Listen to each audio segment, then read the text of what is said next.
अफगानिस्तान, शकुनी का ये देश जो कभी शकुनी का देश था, गंधार, यहाँ पर एक बड़ा गेम उसी दिन शुरू हो गया जिस दिन यूएन ने अचानक से रिजेक्ट किए हुए मीटिंग को हाँ में बदल दिया और कहा कि जी मुत्ताकी को छूट है, मुत्ताकी भारत आए और यहाँ पर मुलाकात करें। मुत्ताकी भारत आए भी। अब यहाँ अमेरिका ने एक बड़ा ऐलान कर दिया और आज का ऐलान जो है वो पाकिस्तान के लिए रातों की नींद उड़ाने वाली ऐलान है। क्यों? अमेरिका ने ये ऐलान कर दिया कि चाबहार पर जो छूट है वो हम भारत को कंटिन्यू रखेंगे, अगले साल अप्रैल महीने तक के लिए भारत को फिर से छूट है। अब ये क्या हो गया? अचानक से अमेरिका ने पूरा खेल क्यों पलट दिया? भारत का रास्ता रोक दिया था अमेरिका ने, और सबसे ज्यादा खुश होने वाला कोई था तो वो पाकिस्तान था। पाकिस्तान जो कल तक अफगानिस्तान के साथ जब टेबल में बहस होने लगी तो बहस छोड़कर भाग आया था, लेकिन अचानक से वो फिर से टेबल पर बैठा है। जानेंगे जियोपॉलिटिक्स में क्या कुछ चल रहा है। हमेशा की तरह वर्ल्ड मिरर के इस एपिसोड में जानने को मिलेगा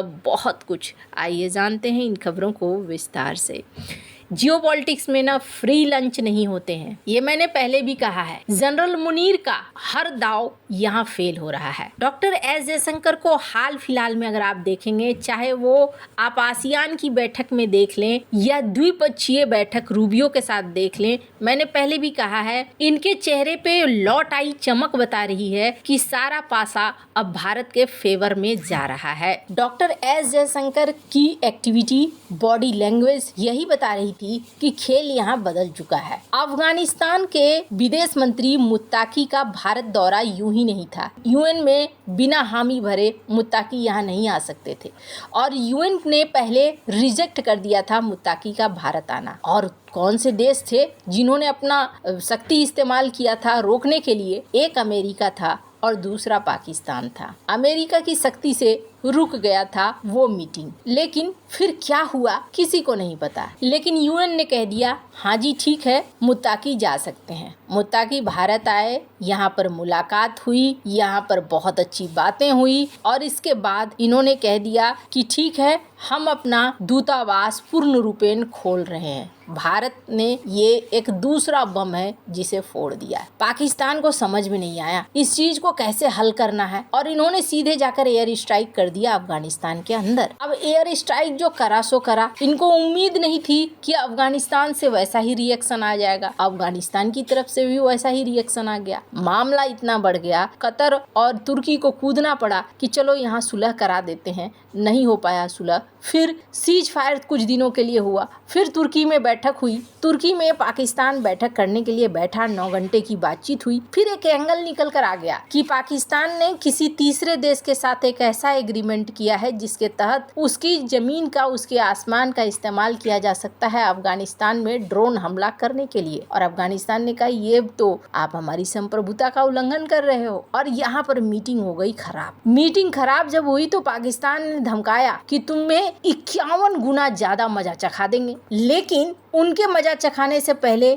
स्क्रीन पर एक आर्टिकल देख सकते हैं। अफगान बॉर्डर में पाकिस्तान को मजा चखना शुरू हो गया। पाक आर्मी के एक कैप्टन और 6 सैनिक मारे गए अफगान बॉर्डर के पास। अब देखने को मिल रहा है कि पाकिस्तान एक बार फिर से टेबल पर पहुंचा है कि नहीं जी चलो सुलह करते हैं, चलो शांति करते हैं। कहीं ऐसा तो नहीं है कि पाकिस्तान को एक काम सौंपा गया था और वो काम बगराम एयरबेस के नाम पर था और वो बगराम एयरबेस कहीं से आता हुआ अब अमेरिका को नहीं दिख रहा है। बगराम एयरबेस अमेरिका लेना चाहता है, लेकिन इस बात को बहुत अच्छे से जानता है कि इसे लेना आसान नहीं है। अमेरिका के कई एक्सपर्ट पहले ही कह चुके हैं कि ये बेकार की बातें हैं। बगराम एयरबेस पर फिर से अमेरिकी सेना की एंट्री नहीं हो सकती है। रूस, चाइना, भारत, पाकिस्तान, इन देशों ने भी ये कहा आधिकारिक तौर पर कि नहीं, यहाँ तीसरे देश का हस्तक्षेप नहीं होना चाहिए। अब ये जो बगराम एयरबेस है ये किसके पास जा रहा है ये कहना मुश्किल है, लेकिन यहाँ पर खेल पाकिस्तान का बिगड़ जरूर गया है,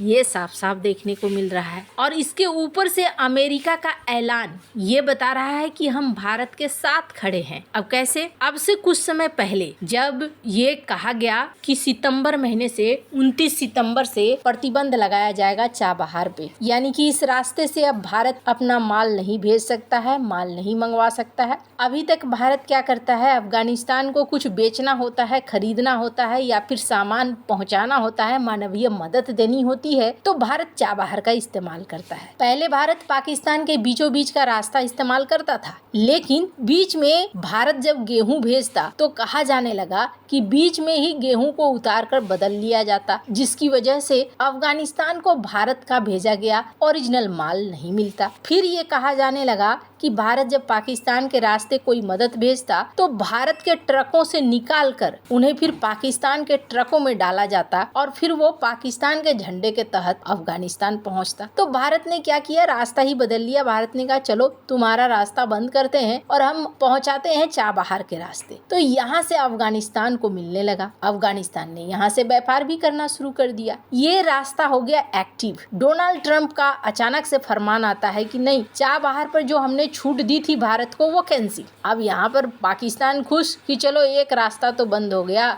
चाबहार पोर्ट से वो हमारे ग्वादर पोर्ट के ऊपर ध्यान रख सकता था। और चाबहार पोर्ट एक रणनीतिक पोजीशन भी है, जिसकी वजह से भारत ने मिलियंस डॉलर खर्च किए हैं इस पे। सबसे ज्यादा खुश अगर कोई था तो वो पाकिस्तान और चाइना, दो देश थे। लेकिन अब भारत ने यहाँ पर अमेरिका से हामी भरवा ली है और अमेरिका ने कहा है कि अगले साल तक के लिए ये छूट है। अब इससे आपको क्या समझ में आता है, अमेरिका ने ये छूट भारत को क्यों दे दी? क्या भारत मानवीय मदद करता है, इस वजह से अमेरिका को बहुत अच्छा फील हो रहा है? नहीं, डोनाल्ड ट्रंप अभी जिस मोड में है उस मोड में ये सारी बातें बेकार की है। डोनाल्ड ट्रंप का मोड इस वक्त सिर्फ एक है, लेन और देन की। डोनाल्ड ट्रंप ने पहली बात तो ये भारत को ये छूट दे दिया काउंटर बैलेंस करने के लिए भी, और अफगानिस्तान में भारत का प्रभाव है इस चीज को अमेरिका बहुत अच्छे से समझ चुका है। दूसरी चीज, अमेरिका भारत के साथ अब ट्रेड डील फाइनल करना चाह रहा है, इस झगड़े को अब और ज्यादा नहीं बढ़ाना चाह रहा है। ऐसे में कुछ छूटें देकर अब भारत को वो ये दिखलाने की कोशिश कर रहा है कि चलो अब भी हम तुम्हारे दोस्त हैं और इस रिश्ते को हम आगे अब कंटिन्यू करते हैं। रणनीतिक पार्टनरशिप अभी भी तुम्हारी हमारी है। भारत की हालांकि ये पहली जीत है, भारत इस चीज को जानता था, माना जा रहा है। इसी वजह से भारत ने अपनी कोई भी एक्टिविटी चाबहार में बंद नहीं करी थी और जो यहाँ पर पैसे वगैरह भारत लगा रहा था वो भी भारत ने बंद नहीं करा था। अब आगे ईरान और अमेरिका में कैसे संबंध होते हैं वो देखने वाली बात होगी, लेकिन ये पॉजिटिव साइन है भारत के लिए और एक निगेटिव साइन है पाकिस्तान के लिए। पाकिस्तान जो सपने सजाकर बैठा हुआ था, अब ऐसा लगता है अमेरिका का भरोसा पाकिस्तान के ऊपर से उठ रहा है और ये पहला झटका है पाकिस्तान को। आपको क्या लगता है इन सब मामले में, आपकी क्या राय है? कमेंट कर जरूर बताएं। जल्द मिलते हैं अगले वीडियो में नई खबर के साथ।